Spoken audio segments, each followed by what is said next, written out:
सो hi guys, आदर्श है। हर साल की बात है, इस साल भी जेईई मेंस की रिजल्ट आई और नॉर्मलाइजेशन ने जैसे ही हर साल कबाड़ा किया है, इस साल भी कबाड़ा किया। किसी के 150 मार्क्स में 95 परसेंटाइल आई और किसी के वही 150 मार्क्स में 96 या 97 परसेंटाइल बनी। आप बोलोगे कि भैया 95 और 97 परसेंटाइल में क्या ही डिफरेंस है? डिफरेंस बस इतना ही है, आपके 50,000 रैंक आएगी और किसी के 40,000 या 45,000 रैंक। इसके बारे में तो डिस्कशन हम लोग करेंगे। आज एक स्पेशल अनाउंसमेंट भी है आप लोगों के लिए और आप लोगों को आगे अब क्या करना चाहिए, क्योंकि जेईई मेंस की मार्च की एग्जामिनेशन तो बहुत ही ज्यादा नजदीक है, लेकिन अप्रैल या मई की ओर देखें तो हम लोग बहुत कुछ ऐसा है जो कि कर सकते हैं। हालांकि मैं एडवाइस देने वाला कोई भी नहीं होता, मैं आप लोगों को किसी चीज के लिए फोर्स करने वाला भी नहीं होता, लेकिन कुछ एक एडवाइस जो कि एक सीनियर की तरह मैं देना चाहता हूं, शायद आप लोगों के लिए यूजफुल हो सकता है। मैंने कुछ दिन पहले आप लोगों को आप लोगों से एक वादा भी किया था कि मैं आप लोगों के लिए एक इंपॉर्टेंट क्वेश्चंस की सीरीज लेके आऊंगा।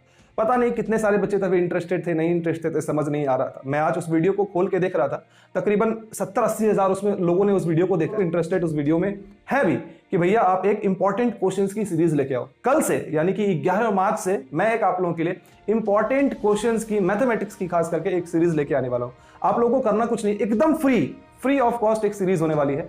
मेरी टेलीग्राम लिंक है, उस टेलीग्राम लिंक को मैं डिस्क्रिप्शन पे दे रहा हूं, आदर्श बर्नवाल एजुकेशन 2021 आपकी स्क्रीन पे यहां पे दिख रहा होगा। उसको जाके ज्वाइन कर ले, क्योंकि मैं बार बार यूट्यूब पे आके मुझे अच्छा नहीं लगता कि एक ही चीज के बारे में बार बार बोलना, तो मैं वहां पे आप लोगों को अपडेट करता रहूंगा। अब ये मत कहना कि भैया मेरे पास टेलीग्राम नहीं है, मैं टेलीग्राम कहां से लेके आऊं। अरे यार, हर एक एंड्रॉइड फोन या फिर iOS किसी में भी टेलीग्राम तो आप डाउनलोड कर ही सकते। जेईई मेंस यार, जब 2019 में ये चेंजेस आए थे कि आप लोगों की एग्जामिनेशन एनटीए लेंगी, तभी क्या था कि एग्जामिनेशन 2 बार ली जाती थी, 2 बार लिया जाता था। तभी इतना ज्यादा पता भी नहीं था कि ठीक है, ये जो हमारी नॉर्मलाइजेशन है इससे क्या फर्क पड़ेगा या नहीं पड़ेगा। उस साल मेरे भाई ने भी एग्जामिनेशन दी थी, उसकी 98.5 या 98.6 परसेंटाइल आई थी। मेरे से छोटा भाई जो है, उसके मार्क्स थे 205 मार्क्स। उसी दौरान किसी और शिफ्ट में जो किसी बच्चे ने जो एग्जामिनेशन दी थी, मैंने उसका इंटरव्यू भी किया है, 305 मार्क्स उसका आया है। उसकी शायद परसेंटाइल 99.2 या 99.3 बनी। मैं दंग रह गया यार कि इतना ज्यादा डिफरेंस कैसे हो सकता है। फिर आया साल 2020 का सितंबर, के बारे में आप सभी जानते ही होंगे, और अभी सेम गोज टू 2021 में भी ऐसी ही सिचुएशन हुई है, जहां पे मार्क्स और रैंक का डिफरेंस बहुत ही अनोखा नजर आता है। मतलब किसी के 170 में 97 परसेंटाइल बन रही है और किसी के 150 में 97 परसेंटाइल बन रही है। हाँ, उनका भी कहना सही है, कोई पेपर टफ है, कोई पेपर आसान है, लेकिन ये जो आपकी क्या बोलते हैं उसको, बोनस, किसी पेपर में 2 बोनस, किसी पेपर में 3 बोनस।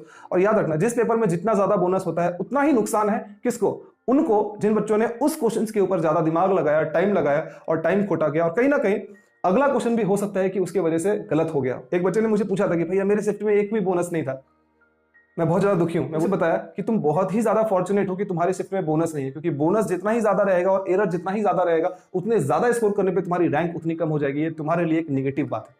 और सेम चीज हुआ शायद 26 के शिफ्ट 1 में, 24 के शिफ्ट 2 में, यही सारी चीजें हुई वहां पे। अब हम लोग बात कर लेते हैं कि आगे आप लोगों को क्या करना चाहिए। हालांकि मैं आप लोगों को रोकने वाला या टोकने वाला कोई बहुत बड़ा विद्वान या फिर मोटिवेशनल स्पीकर नहीं हूं, लेकिन फिर भी मैं कुछ एडवाइस देना चाहूंगा। जिन भी बच्चों को यार अभी 96-97 परसेंटाइल तकरीबन आई है, जिसकी 95 से ऊपर आई है, मैं कह देता हूं बीच में आपकी रैंक आई है, आपको अभी फोकस कहीं ना कहीं आपकी जेईई मेंस में भी होनी चाहिए। आप कोशिश करो कि आपका जेईई मेंस का रिजल्ट और अच्छा हो और किसी तरीके से ये 98 परसेंटाइल का जो ये मार्क है वो क्रॉस कर जाए, और खास करके जिनकी 98.5 है उसका 99 परसेंटाइल का जो ये मार्क है वो क्रॉस कर जाए। मेरे भाई की खुद की पिछले साल परसेंटाइल थी 97.6, उसकी रैंक तकरीबन बनी थी 30,000 के करीब। और यूं तो सुनने में बड़ा अच्छा लगता है कि 97.6 परसेंटाइल आया है, लेकिन जब कॉलेजेस की बारी आती है तो कहीं ना कहीं या तो आपको ब्रांच में कॉम्प्रोमाइज करना पड़ेगा या तो फिर आपको कॉलेज में कॉम्प्रोमाइज करना पड़ेगा। अगर आप एक अच्छी कॉलेज और अच्छी ब्रांच चाहते हैं तो कहीं ना कहीं आपको 99 से ज्यादा परसेंटाइल आती है, तभी जाके आपको एक अच्छी कॉलेज और एक अच्छी ब्रांच मिलने की ज्यादा संभावनाएं होती है। हालांकि कॉलेज 97 परसेंटाइल वालों को भी मिलता है, 96 वालों को भी मिलता है और 95 वालों को भी मिल जाता है, लेकिन फिर भी 97 या 98 से अगर ज्यादा अगर परसेंटाइल अगर आपकी होती है तो आपको एक अच्छा कॉलेज मिलने का ज्यादा चांसेस होता है। इसलिए जिन बच्चों को 95 परसेंटाइल से ज्यादा आया है लेकिन 98.5 से कम आया है, आपकी अभी भी ये टारगेट होनी चाहिए कि कहीं ना कहीं मुझे जेईई मेंस में अच्छा करना है, तो जेईई मेंस की पढ़ाई आपको छोड़नी नहीं है। अच्छा, जिन बच्चों को 98.5 से ज्यादा आ गया, वो बच्चे टारगेट कर सकते हैं यार जेईई एडवांस के लिए।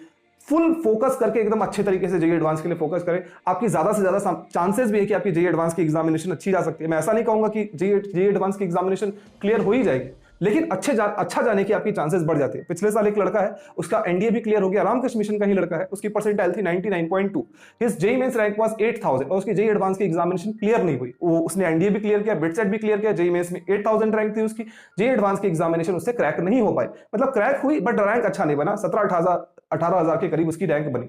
तो वो एक चीज है, but still I am saying अगर आपकी 98.5 से ज्यादा है, आपका फोकस ये होना चाहिए कि आप जेईई एडवांस के लिए फोकस करो। अच्छा, अब वैसे बच्चे आ जाते हैं यार जिनकी 95 परसेंटाइल से कम आई है। अगर आपकी 95 परसेंटाइल से कम आई है और 90 परसेंटाइल या 80 परसेंटाइल से ज्यादा आई है और 95 परसेंटाइल से कम आई है, आपका फोकस ज्यादातर जेईई एडवांस में नहीं होना चाहिए। मेरे हिसाब से आपका फोकस, मेन फोकस आपका जेईई मेंस के ऊपर होना चाहिए, और जेईई मेंस खत्म होने के बाद आपको 40-50 दिन का वक्त मिलेगा, तभी आप लोगों को जेईई एडवांस के एग्जामिनेशन के ऊपर ज्यादा दिमाग लगाना है। बच्चे आते हैं जिनकी 60 परसेंटाइल आई है, 50 परसेंटाइल आई है, 40 परसेंटाइल आई है, 30 परसेंटाइल आई है, और ऐसे बच्चे हैं। और अगर आप ड्रॉपर नहीं हो, क्लास 12 में हो, तो आपका ज्यादातर फोकस आपका क्लास 12 में होना चाहिए, कंसेप्ट बिल्डिंग में होना चाहिए, और थोड़ा बहुत टाइम आपको जेईई मेंस की एग्जामिनेशन पे देना चाहिए। और फिलहाल जेईई एडवांस के ऊपर बहुत ज्यादा फोकस नहीं करना चाहिए, क्योंकि जेईई एडवांस के ऊपर ज्यादा अगर फोकस करोगे, जो एग्जामिनेशन आपकी अच्छी हो सकती है वो भी खराब हो सकती है, तो इसीलिए उसके ऊपर ज्यादा फोकस नहीं करना है और जेईई मेंस के ऊपर थोड़ा थोड़ा फोकस करना है। और अगर आप एक ड्रॉपर हो या फिर अगर आप ड्रॉप नहीं लेना चाहते हो और अगर आपकी कम परसेंटाइल आ रही है, 30, 40, 50 परसेंटाइल आ रही है,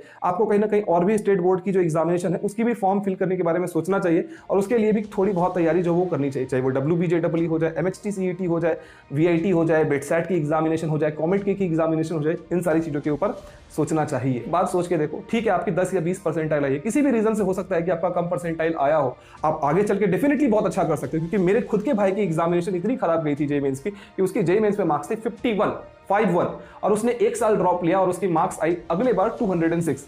तो हो सकता है, पॉसिबिलिटीज बहुत सारी चीजें होती है, अगर आप मेहनत करते हो तो आपका स्कोर बहुत अच्छा हो सकता है, इसमें कोई भी दोहराई नहीं है। लेकिन एक बात अगर आप सोच के देखो, आपकी इस बार मार्क्स जेईई मेंस में अच्छी नहीं आती है, लेकिन साथ में अगर आपका क्लास 12 का भी एग्जामिनेशन खराब हो जाता है और आपकी 75% मार्क्स वहां पे नहीं आ पाती है, इन दैट केस क्या अगले साल ये कोई गारंटी है कि 75% क्राइटेरिया नहीं रहने वाली है?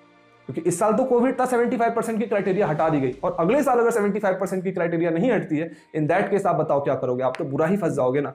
कि मैं कोर्स तैयार कर रहा हूँ फिलहाल, अभी तो जेईई मेंस की एग्जामिनेशन काफी ज्यादा नजदीक है, मार्च की एग्जामिनेशन को देख लें तो 7-8 दिन में आपकी एग्जामिनेशन स्टार्ट होने वाली होगी।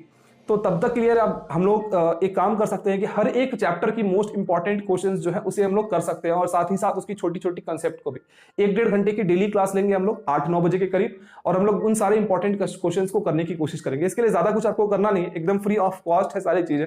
मैं नीचे डिस्क्रिप्शन पे आपको टेलीग्राम की लिंक दे रहा हूँ, वहां पे जाके आप लोग ज्वाइन हो जाए, ताकि मैं वहां पे आप लोगों को क्लास की लिंक शेयर कर पाऊँ। डेफिनेटली यार यूट्यूब पे करना थोड़ा सा मुश्किल है, क्योंकि हमारे पास उतना अच्छा इंफ्रास्ट्रक्चर नहीं है, किसी और प्लेटफॉर्म पे हम लोग कर लेंगे, लेकिन जहां पे भी मैं करूंगा, मैं चाहता हूं कि आप लोगों का सपोर्ट पूरा मिले, क्योंकि जितने ज्यादा से ज्यादा बच्चे आएंगे उतना ज्यादा मैं भी मोटिवेटेड रहूंगा, क्योंकि उसमें बहुत ही ज्यादा मेहनत लगता है।